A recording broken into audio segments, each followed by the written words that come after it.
నమస్తే, నేను మీ సతీష్. కూటమి ప్రభుత్వానికి దేవుడు అంటే భక్తి కానీ భయం కానీ లేదు. సనాతనవాదిగా చెప్పుకునేటువంటి పవన్ కళ్యాణ్ తన శాఖలో ఈ రోజున ఏదైతే కనుక హిందూ దేవాలయాలపైన దాడి జరుగుతున్నా ఎందుకు నోరు మెదపటం లేదు, ఇలాంటి వ్యక్తులకి హిందూ ధర్మంపై మాట్లాడేటువంటి హక్కు ఉందా, అర్హత ఉందా అంటూ జగన్మోహన్ రెడ్డి చేసినటువంటి ట్వీట్ పైన అటు కూటమి ప్రభుత్వ పెద్దలు, జన సైనికులు కూడా మండిపడుతున్నటువంటి పరిస్థితి. మరి జగన్మోహన్ రెడ్డి చేసినటువంటి ఈ ట్వీట్ని ఎలా చూడాలి అనేటువంటి అంశాలు మనతో విశ్లేషించేందుకు ప్రముఖ రాజకీయ విశ్లేషకులు అడిసిమల్ శ్రీనివాసరావు గారు ఉన్నారు. సార్ నమస్తే. సార్, ముఖ్యంగా కూటమి ప్రభుత్వం వచ్చాక హిందూ దేవాలయాలపైన దాడులు పెరిగిపోయినాయి. హైందవ ధర్మాన్ని తమ ప్రభుత్వం పరిరక్షించింది. తమ ప్రభుత్వ హయాంలోనే ఏదైతే కనుక ఆధ్యాత్మిక శోభ విలసిల్లింది అని చెప్పేసి జగన్మోహన్ రెడ్డి ఒక ట్వీట్ చేశారు. అలాగే పవన్ కళ్యాణ్ గారిని గురించి కూడా ఆయన కొన్ని విమర్శలు చేశారు. అదే సమయంలో కాశీనైన క్షేత్రంలో కూల్చివేతలు జరుగుతూ ఉంటే మరి పవన్ కళ్యాణ్ నోరు మెదపకపోవటం ఎలా అర్థం చేసుకోవాలి? ఇలాంటి వ్యక్తికి అసలు హిందూ ధర్మం గురించి, సనాతన ధర్మం గురించి మాట్లాడే హక్కు కానీ అర్హత కానీ ఉందా అంటూ ఆయన ప్రశ్నిస్తూ ఉన్నారు. ఎలా చూడాలి అంశాన్ని? జగన్మోహన్ రెడ్డి ట్వీట్లో లేకపోతే అతని ప్రసంగంలో, అతని ప్రెస్ మీట్లో ఎలాంటి మాటలు వస్తే మీరు ఆశ్చర్యపోవాల్సిన అవసరం ఎందుకు ఉంటుంది? అతను అలాగే మాట్లాడుతాడు. ఎందుకంటే అతను ఏం చేస్తాడో అది మాట్లాడ్డా, ఏం చేయడో అది మాట్లాడుతాడు, ఏది చేయడో అది చేస్తాడు తప్ప మాట్లాడడం, ఏది మంచో అది మాట్లాడతాడు తప్ప చేయడు. ఇది ఆయన మూడో సాపరండి. అది సనాతన ధర్మం వెలసలం లేదు. చేతబళ్ళు చేసి కూడా స్వరూపానంద సరస్వతి ఉన్నాడు కదా, నేను చేతబళ్ళు కట్ట అంటున్నానని మీరు ఏం కోపం అవుతుందా? అతను రాజశ్యామల యాగం చేసాను ఇవన్నీ అంటే కేసీఆర్ లేకపోతే జగనో రాజు అయిపోవాలంటే, వీళ్ళు అరాచకవాదులు రాజు అయిపోవాలంటే దాని అర్థం ఏంటి? మంచోళ్ళు ఓడిపోవాలని కదా. మరి అది చేతపడే కదా. మంచోడిని ఆరోగ్యంగా ఉన్నవాడిని చంపేస్తామంటే మరి అది చేతపడి కిందే కదా లెక్క. ఇప్పుడు అతను వెలసిల్లాడు. నున్నగానే నువ్వుగట్టిన మామిడికాయలో తేరియాడు. ఏంటండి, బాగా పక్వానికి వచ్చిన పండు పలకదేరిన మామిడి పండు ఉంటుంది చూసారా, అలా తయారయ్యాడు. ఇత్తడ పాల తెప్పేలాగా. పక్కన బుడ్డి మరచెంబులో ఒక శిష్యుడు ఉంటాడు. వాళ్ళిద్దరు కూడా మంచి గుండ్రంగా ఉంటారు, భలే ఉంటారు. ఏంటండి, వాళ్ళు బాగున్నారా? జగన్మోహన్ రెడ్డి దయ వల్ల ఈ ఐఏఎస్లు ఐపీఎస్లు కూడా కాళ్ళ దగ్గర కూర్చుని ఊరెళ్ళి వాళ్ళకి అంత సిగ్గు లేదు, వాళ్ళు చదివేటో అని. మరి ఇప్పుడు అది భూ ఆక్రమణలు అవి చేసాడు, ఇప్పుడు వచ్చింది బయటికి, ఇప్పుడు లాక్కుంటారు. ఇతను జగన్మోహన్ రెడ్డి హిందూ ధర్మాన్ని, సనాతన ధర్మాన్ని కాపాడా. అసలు జగన్మోహన్ రెడ్డి హయాంలో జరిగినంత అపచారం ఆంధ్రప్రదేశ్లో ఎప్పుడు పెంటలేదు. తిరుమల తిరుపతి దేవస్థానంలో డిక్లరేషన్ ఇమ్మంటే పైకి కిందకి చూసుకున్నాడు. పైగా వాళ్ళు కూడా ఉండే పెంపుడు కుక్కసారి అమ్మ మొగుడు చెప్పాడు అనిపించాడు. ఏమండి, పట్టు వస్త్రాలు సమర్పించాలంటే సతీ సమేతంగా వెళ్ళి పట్టు వస్త్రాలు సమర్పించాలి. ఈనాడైనా సమర్పించాడా? కనీసం ఉత్తరీయం ఎటేసుకోవాలో కూడా తెలియదు అతనికి. పునః తెలియదు, ఎవడో చెప్పలేదు అనుకోవచ్చు. ఆ దేవుడి సమక్షంలో తనని కీర్తించుకున్నాడు. అక్కడ తిరుమల తిరుపతి దేవస్థానం తిరుమల కొండ మీద ప్రతి అణువు, ప్రతి పువ్వు, ప్రతి కీర్తన, ప్రతి అర్చన దేవుడికి, స్వామివారికే అంకితం. అన్యుల్ని కీర్తించడం కానీ, అర్చించడం కానీ, పూజించడం కానీ, ఫల పుష్పాదులు ధరించడం కానీ ఎవరికి అర్హత లేదు. అక్కడ అవన్నీ దారి తప్పాడు. అనేక దేవీ దేవతల విగ్రహాలకు అపచారం చేశారు, మలం పూశారు, విగ్రహాలు తల తెగ్గొట్టారు. రాముడి రామతీర్థంలో ఆ అంతర్వేదిలో రథాన్ని తగలబెట్టించారు. అమ్మవారి వెండి సింహాలు దొంగిలించారు. ఆంజనేయ స్వామి చెయ్యి విరగొట్టారు. ఇలా కొన్ని వచ్చినాయి. ఇలాగ అనేక చోట్ల దేవస్థానాల దగ్గరలో ఈ క్రిస్టియన్ కమ్యూనిటీ లోపల కూర్చుని ప్రార్థనలు చేశారు, మత మార్పులు చేశారు. వాళ్ళు మతం వాళ్ళు ఏదో పడ్డారు, వాళ్ళు చేసి ఎక్కడో చోటు చేసుకోవచ్చు. కానీ ఈ దేవస్థానాల దగ్గర మీరు ఏం చేస్తారో చూద్దాం అన్నట్టు కవ్వించినట్టు చేశారు. దేవస్థానాలు నీ పార్టీ రంగులు వేసావు. అరాచకం కదా, బరిదిగింపు కదా. ఏదైనా అంటే పోలీసులను అడ్డం పెట్టుకుని లేకపోతే నీ గ్యాంగ్, దొండిపాళెం గ్యాంగ్ని పెట్టి వాళ్ళందరినీ ఇబ్బంది పెట్టారు. అందరినీ బీతాబాహులు చేశారు. ఏమయ్యా రథం తగలబడిపోయింది, ఇదేమన్యాయమయ్యా అంటే తేనెటీగలు తగలబెట్టేసి ఇలాంటి కౌరులు చెప్పుకుంటూ వచ్చారు. ఆ దేవి పిఠాపురంలో కానీ విగ్రహాలకి దోషం చేసి మలం పూసేటంటే అని పిచ్చోడు అన్నారు.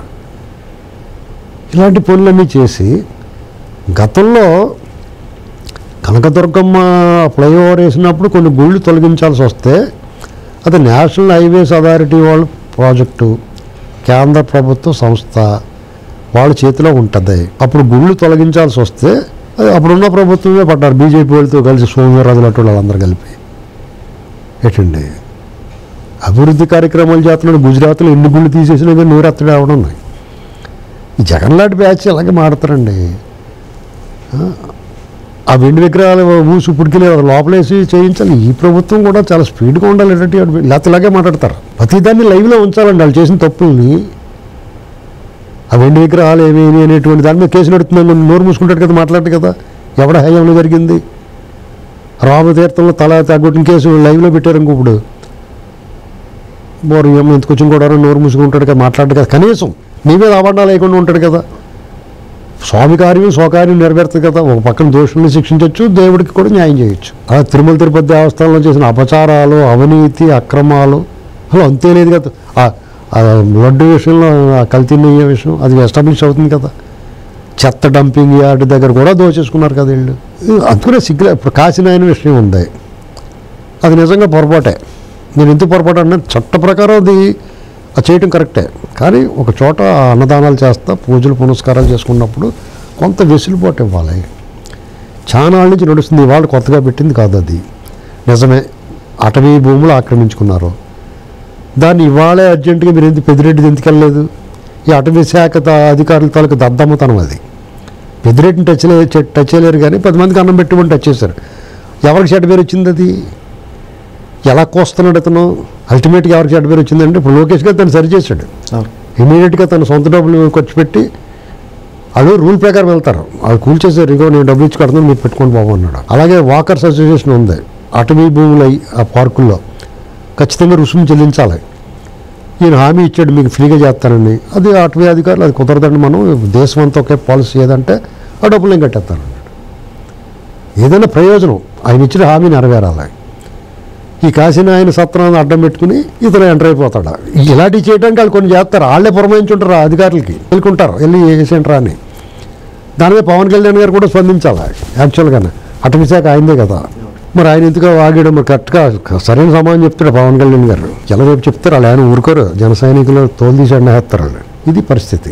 కాబట్టి జగన్మోహన్ రెడ్డి విషయంలో సనాతన ధర్మం పాటించాను, గంగలో ములిగాను, స్వరూపానంద స్వామి సార్ కూడా వెళ్ళి ఇలాంటి మాటలు మాట్లాడనుకోండి.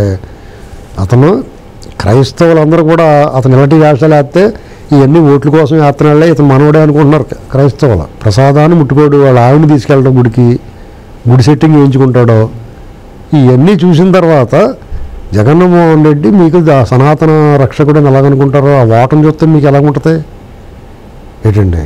కాబట్టి ఇక్కడ మల్లాటి వాళ్ళకి హిందువులకి నేనైతే క్రైస్తవులు కానీ ముస్లిమ్స్ కానీ సోదరులుగా చూస్తాం. వాళ్ళతో ఏ రోజు కూడా మనం కించపరచం. పరమత సహనం చాలా ఎక్కువ ఉంటుంది మిగతా వాళ్ళ మీద నాకు ఏంటండి. కానీ ఇలాంటి జగన్మోహన్ రెడ్డి క్రిస్టియన్ కాబట్టి క్రిస్టియన్ మీద కోపం వస్తుంది నాకు, అంతే. అర్థమైంది మీకు?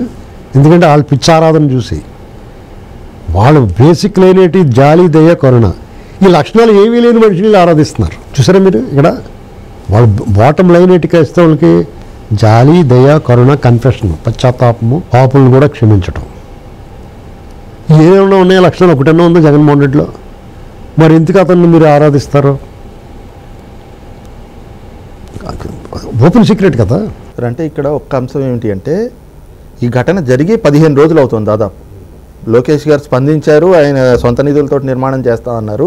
15 రోజుల నుంచి మరి ఈ అంశం గుర్తులారలేదు జగన్మోహన్ రెడ్డికి. ఈ రోజే ఎందుకు గుర్తొచ్చిందంటారు? అంటే ఈ రోజున హిందూ ధర్మం అంటూ ఈ కొత్త నినాదాన్ని ఎత్తుకోవడం ఏముండదండి. ఆడికి ఎప్పుడు మెలకు వస్తే అప్పుడు మాట్లాడుతాడు.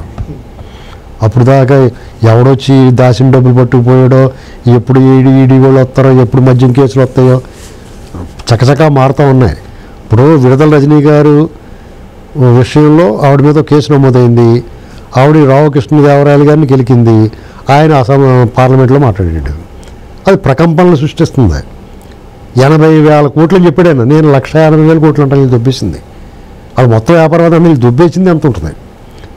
4,000 కోట్లు బయట పెట్టుకెళ్ళారు అంటున్నాడు. వాళ్ళకి తెలిసిందంతే, నేను 40-50 వేల కోట్లు బయటకు తోస్తుంటారు వీళ్ళు. లోతుగా దర్యాప్తు చేస్తే వీళ్ళు దోషిన దోపిడీ అలా ఈ క్యాల్కులేటర్ కంప్యూటర్లు సరిపోవు ఆ నెంబర్లకి. ఏంటండి అసలు లెక్కెత్తం మానేసి వాళ్ళు తూకం వేసి తీసుకుంటారు డబ్బులు. ఒక గోన్ సంచి నుండి 500 కాగితాలు ఫిలప్ చేసి తూకం ఎత్తారు.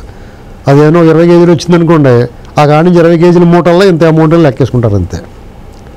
అది పరిస్థితి అలాది. ఇతను హిందూ ధర్మం గురించి తక్కువ మాట్లాడాలి, అర్థమైందండి. వాళ్ళ అయామంలో వాళ్ళు ఇప్పుడు మీకు క్రైస్తవులకి హిందువులకి ఏ రోజు కూడా లేదు ఆంధ్రప్రదేశ్లో, ఎక్కడ నేను ఉందో తెలియదు. క్రైస్తవులు ఎలాంటి కార్యక్రమం చేసుకున్న హిందువులు కానీ మిగతా ఊళ్ళలో ప్రతి ఊళ్ళో చర్చిలు ఉంటాయి, మతం స్వీకరించిన వాళ్ళు ఉంటారు. స్వయంగా మా వాళ్ళే వాళ్ళకి స్థలాలు ఇచ్చారు, చర్చ ఉంది.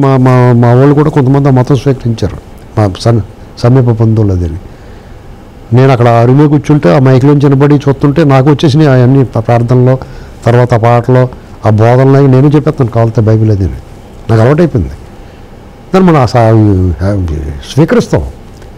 అంతేగాని వాళ్ళ కోపాలు ఎప్పుడు ఎవరికి ద్వేషాలు లేవు.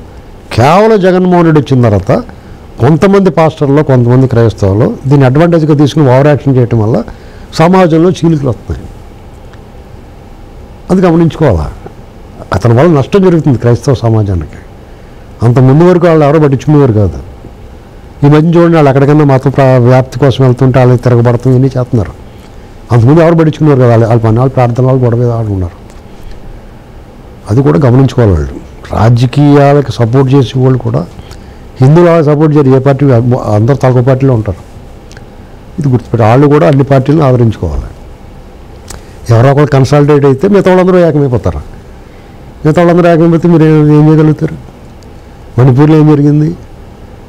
తప్పు అవతల తెగలది, కానీ క్రైస్తవులు పెద్ద దాడి చేశారు. క్రైస్తవులు వాళ్ళు తిరిగి దాడి చేస్తారు. పాపం వాళ్ళు క్రైస్తవుల మీద దాడి జరిగిపోయింది. ఎవడేం చేయలేకపోయింది. భయంకరమైన దాడి జరిగిపోయింది. పాపం అది. కానీ ప్రభుత్వాలు ఏం చేసినాయి? మిగతా వాళ్ళందరూ ఒకటైపోయారు. గమనించుకోవాలి. ఇది చాలా జాగ్రత్తగా ఉండాలండి. చిన్న చిన్న మ్యాటర్లు అనుకుంటాం మనం. ఇది ఇతరులకు ఇబ్బంది కలగినంత వరకు ఎప్పటికీ హాని జరగదు. ఎప్పుడైతే మనం కొంతమంది పాస్టర్లు అది మాట్లాడుతున్నాయని చూస్తున్నాం. ఇప్పుడు హిందువులు వేరే మత గ్రంథాలను పబ్లిక్ వేదికగా మాట్లాడి ఏ స్వామీజీ కానీ వాళ్ళు కూడా ఇతర మత గ్రంథాలను కించపరచు చూసుకొని కాలితే 99%. కానీ క్రైస్తవులకి సంబంధించి పాస్టర్లు గట్రా మాట్లాడుతూ ఇప్పుడు ఈ నిన్న మొన్న తిరుగుతున్నాయి యూట్యూబ్లో, చాలా దారుణంగా మాట్లాడుతున్నారు. అది విన్నవాడికి బాధ వస్తుంది కదా. ఆ బలం బలుపు ఎందుకు వచ్చింది? జగన్మోహన్ రెడ్డి లాంటి వాడిని చూసుకునే. అంతకుముందు ఈ రకంగా మాట్లాడేవారు కాదు. జగన్మోహన్ రెడ్డి ఓడిపోవడానికి అదొక కారణం, అర్థమైందండి. చేత హిందూ మతాన్ని తానేదో ఉద్ధరించాను అసలు చెప్పుకోకూడదు, నీకు సంబంధం లేదు. కొన్నాళ్ళు పోయిన తర్వాత మళ్ళీసారికి నీకు రాజకీయ భిక్ష లేదనుకో, జైల్లోనే గడపాలి శాశ్వత జీవితం. ఇలా ఊరికే కాసిన ఆయన మీద ప్రేమ ఉన్నట్టు అది ఇది చెప్పడం అనవసరం. తిరుమల తిరుపతి దేవస్థానాన్నే భ్రష్టు పట్టించేసావు, అప్రతిష్ట పాలు చేసావు. దుర్గమ్మ గుడితో అయితే మీరు దోపిడీ చేసినట్టున్నారు. ఆ స్మెల్ ఇంకా పోలేదు, వాళ్ళే ఉన్నారు కొంతమంది. తిరుమలలో కూడా చాలామంది ఉన్నారు. ఆ బ్యాచ్ అందరినీ పక్క పంపించాలని చూస్తున్నారు. పంపించిన తర్వాత ఇప్పుడు ఒక్కొక్కళ్ళు తొలగిస్తున్నారు. జగన్ ఎప్పుడు కూడా మీకు ఒకటి చెప్తున్నానండి, అతను ఏది మాట్లాడి మీరు నమ్మకలేదు.